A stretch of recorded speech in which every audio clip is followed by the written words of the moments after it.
amashomero agarukuza kunduzwa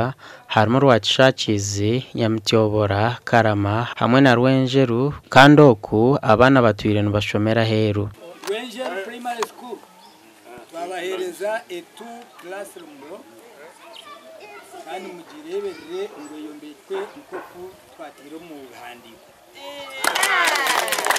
nga kutereza ishomero reto turukubi no turatu ishomero mbe batibiriya twatwine classroom block yebwiye na mukaga yagwa hasi ikagwa sande yatwago muyaga twize twatika hevati ati bevati mu classroom zina ishomero mbe batombo nito twashemero mnonga kugira ngo twinishomere hari ikibine cy'ishomo abana abeji class ibiri Ehane baby na top shoma hamwe kandi zikabiye zitashoma hamwe n'abandi ni bamanyari ni contracts nkabagira ngo akora cyangwisha you ora nacu kwati kwati ni kimanya twihebyo ebyo kwata cyangwisho ibya kunde yemshango mchome twaro kupepe wodi bimanya mchonga abazire basimira ntebekana seji bwanyuma y'abana babo okumara ubwire barukushomera mu mbere tarununji nabeji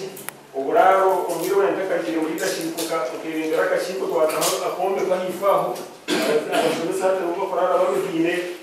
wezi byo kurare kizimbe cya government ngaki tekiri kumureme tureme kuringiriza nyuma contractor emungu because sometimes the defense is beyond their ability.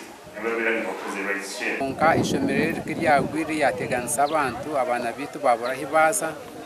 at for example no rebe bateve muna byone bukuru at mbwentu twino kushasha konka sima government at least kutereza classrooms ibiri abakwasoro mu rumogu bashabo kugoraje o mashomero gona aho hururegere kuzakorwa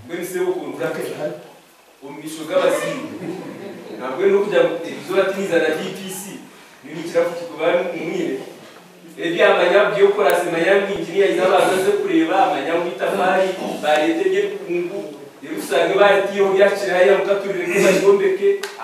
we bagize mu n'amatafari gibumba n'amatafari gaci gasha kwa Paul turiyamureba.